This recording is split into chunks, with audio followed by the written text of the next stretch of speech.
Okay, thank you. All right, good morning, everyone. We'll call to order the September meeting of the Binghamton Traffic Board. It's September 12th, 2024. First item on the agenda is approval of the minutes from the August 2024 Traffic Board meeting. Is there a motion? Motion. Is there a second? Second. All those in favor? Aye. Any opposed? Okay, we'll move on to the public comment portion of the meeting. Anyone here to address the board can come up at this time. Just please state your name and address.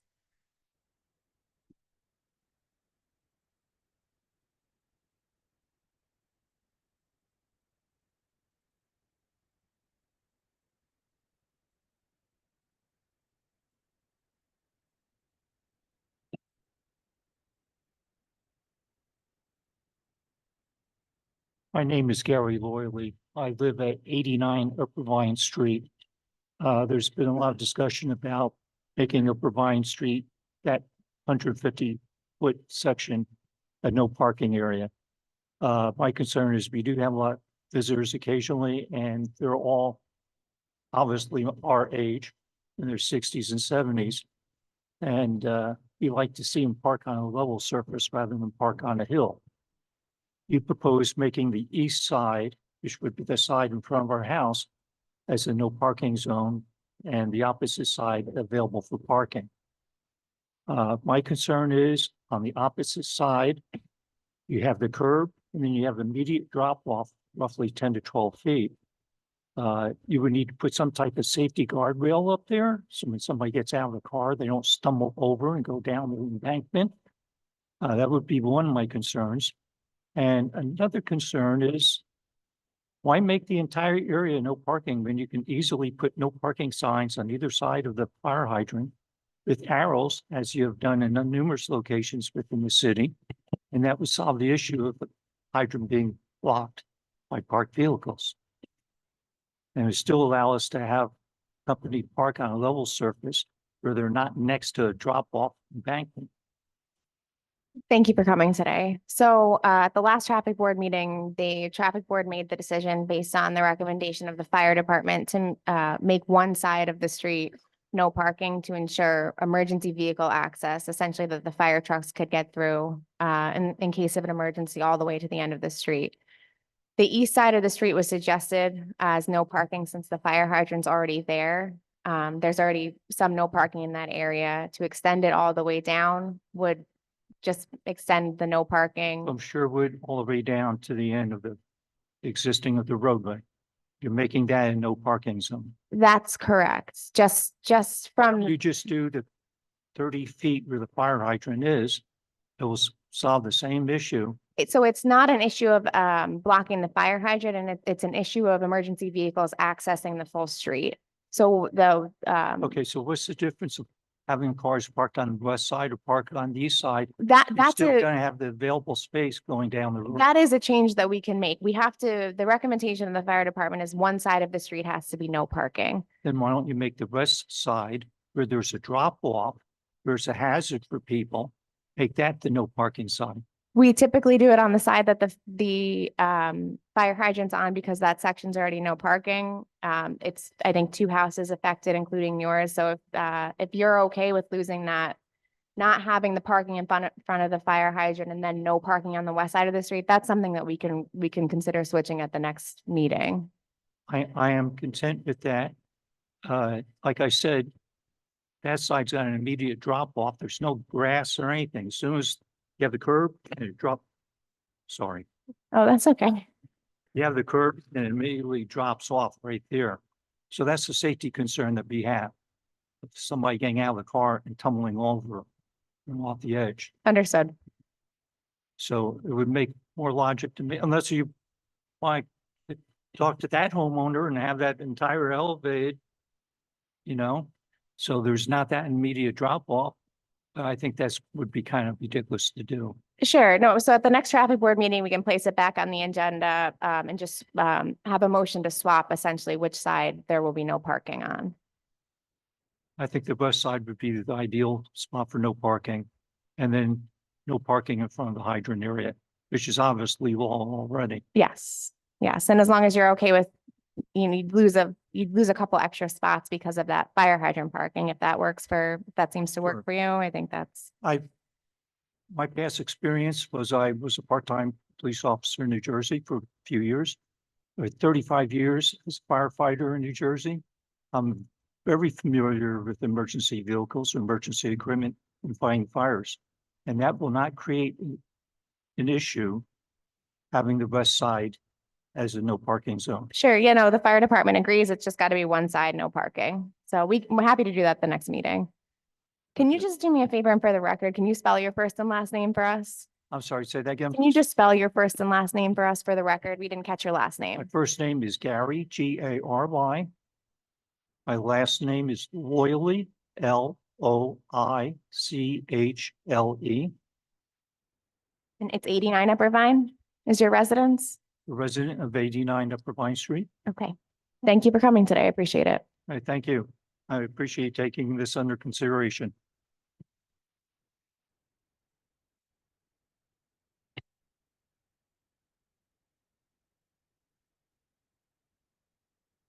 Anyone else here for public comment today? Come on up.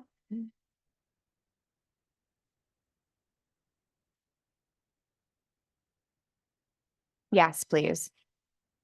Hi, most of you know me. I'm Rob Wandell. I own a Magica, which is on 39 and 37 Court Street. I'm here with the same issues I'm always here with, which is parking enforcement in that zone. As you hopefully all know, that's a 2-hour maximum zone per day. And it's paid parking only. And it's had issues in the past, and you guys have put some effort into fixing that, and then it gets a little better, and now it's getting worse. I think because the same people are parking out there every day for pretty much the whole day. Other business owners and people that live there see that happening, and they are starting to do that too. So the number of regular cars parked in our small amount of parking that are not customers and not clients of any of our businesses down there is increasing. So I came with a couple of questions, I guess. I know you have hired a new guy to give tickets. Awesome, great in that. I think one of the issues is a lot of the times that you hire someone for doing that is that they have a regular route and that they check our section of the street at 12:15 every day. So that if you're trying to game the system, you pay for parking from 12 to 12:30 and you park there for 8 hours anyway. And he doesn't come back for a second pass mostly. And mostly what I'm concerned with is the over 2-hour parking, which is every day, pretty much. People parking for long periods of time. One of the things they can do to game the system as well is they can pay on the app instead of at the kiosk. And the app in the past had, and I brought this problem out there, the app in the past has let you buy as many hours as you want. And it shouldn't. You have to enter the zone you're parking in. I'm wondering if there's been any progress on getting that app fixed. If you go to the meters right now, or the kiosks, and you put in $2, you can get 2 hours, and then you go in, try to get more, it says no. And there's a message on there that says maximum parking time is strictly enforced, which is a nice concept. I love to see it in reality. But it's the same people over and over and over again. And I don't know whether they're just smarter than y'all or whatever, but you can't seem to persuade them to not park there all day, every day. Has there been any progress on changing the app so that it matches the kiosk? It doesn't let you buy more than 2 hours a day in that zone? I thought that had been resolved, but let me check and I have your email. I'll follow up with you. Okay, and any thought on like changing the schedule of when the parking guy goes around so that he's not always there at the same exact time every day, so that the people you can do something about people gaming the system? So yeah, we can pass along that feedback to the traffic division. It's a new person, a new hire, as you mentioned. And I think the other update since you last visited traffic board and fairly recently is that we took to city council, and I don't know if it's been approved yet, but a change from a part-time position to a second full-time parking Awesome. meter checker. It was approved last night. Okay, great. Awesome. I think that's a that's great good idea timing. because you used to have 2 people doing it, and then they both left, retired or whatever, and now you're down to one. So it'd be great to have a little additional help there. Yeah. I know well, also that when Casey was doing this job, he also had to leave halfway through the day and was always gone for I don't know, school crossing guard thing, another assignment, but it was always the same time every day. So people also knew that. And they knew when they could get away with it. And I'm looking for the problem to be fixed. I'm also had a question about Saturdays. Is there any coverage for enforcement on Saturdays? It will be. Yes, the new will parking be enforcement awesome. officer will be What working we have- Saturdays. We've seen in the past, especially on Black Friday and Small Business Saturday, which are right next to each other, is zero enforcement and everybody knows it and there's no parking for customers. I think the last couple of years, the police have made a concerted effort around those two holidays, using like patrol Awesome. officers specifically. So we'll appreciate that. continue that this year. The new parking officer will be working Saturdays. Yep. And because there are two new hires, we'll make sure the traffic division will make sure the feedback gets passed along to the new officers too. So they're familiar with like the history and the context down there. Awesome. It is greatly appreciated more than you know. Sure. Business like mine, where people, they don't make appointments, right? Because it's just a shop. If they don't find parking, they drive around twice and then they leave and they go somewhere else. And they say, I'll try next week. And sometimes they do, sometimes they don't. Sometimes next week looks exactly the same and then they give up. And to make this an economic, a good economic zone for shops, this is necessary. I bring in a lot of people from all over the place. It's not just people walking around that work down here that are looking for lunch. People travel and those people drive and those people need to park. So, see, is there anything else? I think that was most of that. I know there was some thought too of changing some of the coding so that if you got 5 tickets in a month, that something That's more something would I'm happen. looking into as a personal project. Awesome. I hope that comes through because, speeding works that way. If I get caught speeding 3 times in an 18-month thing, my license gets suspended because obviously giving me a fine isn't working for me in that individual hypothetical case.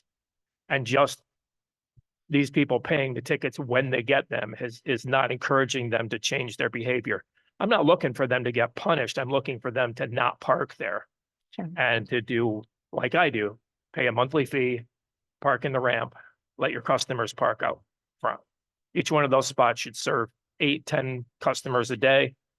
And some of them don't serve any customers because they're taken up by somebody that's there full-time, either lives upstairs or owns a business or is working at a business and they don't want to walk either. I can't blame them, but it's not where they should be parking. Thank you. Thank you very much. Okay, seeing no one else here today for public comment, we will move on to the new business portion of the agenda. The first item is a request for the removal of a handicap parking sign outside 3 Goethe Street. The applicant, who resides across the street, states in sum, it's my understanding that the handicap parking sign was put in many years ago for my grandmother. The property was recently sold to a new owner who, upon information and belief, does not need handicap parking. Moreover, there are no disabled neighbors who need the space because it is always empty. The applicant states that the on-street parking in the area is scarce and removal would help residents of the street. So the traffic division checked on the location and spoke with the resident at number 3 Goethe, which has the handicap sign out front. It's my understanding traffic found that the resident there does not need the handicap sign anymore, or whoever's living there doesn't need it. Believes it's not being utilized, so it can be removed. Is that right, Sergeant? Okay. Any questions or discussion from the board on this? Okay, if not, then I'd look for a motion to remove the handicap parking sign outside 3 Goethe Street. Motion. Is there a second? Second. Thank you. All those in favor? Aye. Any opposed? Okay, thank you. Okay, next item on the agenda is a request for a curb cut at 1315 Smith Avenue. This is, I believe, a business that is requesting a new curb cut due to a change in a neighboring property owner, and access to the property has changed. The applicant submitted this request last month, just missing the deadline for the August meeting. So if the board has no issues for this request, he's asking that we approve it at this month's meeting, so he has time to get blacktop down following the curb cut before winter. Ron, I think engineering has reviewed this and is supportive of it. Yes, we are. Okay, His neighbor is not very neighborly, so he can't use his general entrance to his property. this new curb cut is really the only way to go. It's the only way he can get in and out. Okay. Okay, any questions, discussion from the board? All right, if not, I'd look for a motion to approve the request for a curb cut at 1315 Smith Avenue. Motion. Is there a second? Second. All those in favor? Aye. Any opposed? Okay, thank you. Okay, next item under new business is a request for no parking near the intersection of Nash Street and East Street.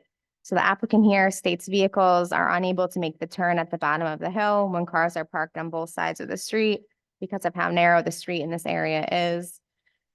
She states garbage trucks have issues making the turn, and there are additional issues in the winter because of the hill and the narrowness of the street. Sergeant Musick, did the traffic division have an opportunity to review this, or Chief Ryan, whomever?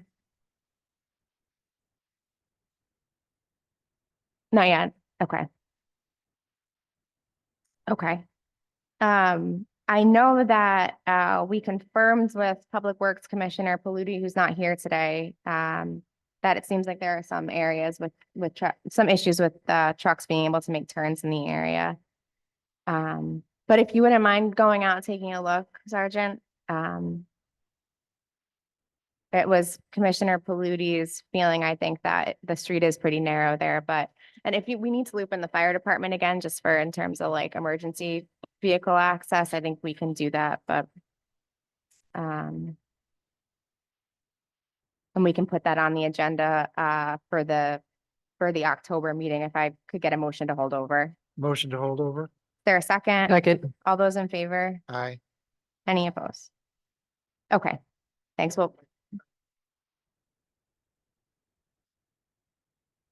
yep, sure. I will do that. Okay. Okay, moving on to traffic board determinations, Boulevard Terrace, this is a request for year-round alternate side parking. The board discussed this at the last meeting. Essentially, the request came from a resident who said Boulevard Terrace is a narrow dead-end street, doesn't allow for much room to drive when cars are parked on both sides. She was requesting alternate side parking both round, which is not really something that the city is in the practice of doing. What the traffic division had recommended at the last meeting, they concurred that it was too narrow for emergency vehicles to access when vehicles are parked on both sides. So the recommendation from the traffic division at that time was to make the south side of the street no parking. That side of the street was chosen because there are fewer houses and the fire hydrant and most of the utility poles are on that side of the street. We held it over at the last meeting. I think because we wanted, President Matavetsky, you wanted to take this back to the councilwoman in the district and constituents for additional feedback. Yes, she emailed you on Monday, August 19th with a few questions. I think it got lost in the inbox. So, yeah, I think her questions were. I can read them if you. Yeah, They're not she was- private. no, go ahead. So she said in response to your email, thank you for responding to my questions. I thought I read in one of the emails that parking was going to be on the south side of the street because there are fewer houses on the south side. If that's the case, should the signage be on the north side? Also, will the neighbors be notified of the change before signs are put up? Again, thank your time and attention to this matter is much appreciated. So I don't see anything in there of her pushing back on doing the proposal. It was just kind of confusion about the emails in terms of what side it's going into and notification. Yeah, so the south side of the street is the no parking side. Residents are, the new signage would be installed is typically how residents would be notified of that parking change, but in the event that the resident or you or Councilman Middleton feel like more outreach is needed, I think like Kane Avenue came up last time. Just to make sure that that's the side of the street that makes sense for residents there, like you. That I'm wishing I did for Upper Vine. before we Yeah. take our vote. Yeah, no, I mean, it's always good to, and that's a pretty small street, like portion of how, a small number of houses on the street that would be affected. So I don't know if you or the councilman in that district wants to reach out to them. We can hold it over again, or what's your preference?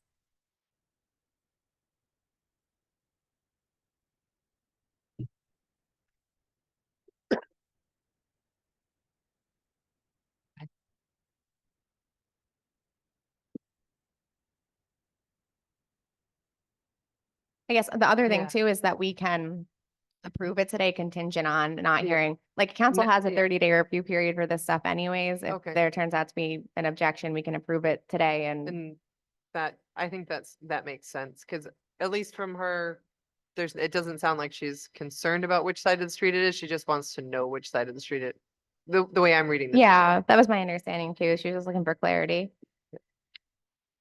Yeah, so I think, I like to keep things moving forward and allow for the caveat that if there's some reason to move it to the other side, that we okay, then are if you- able to still listen on that. if you could just follow up with Councilwoman Middleton after this and let her know.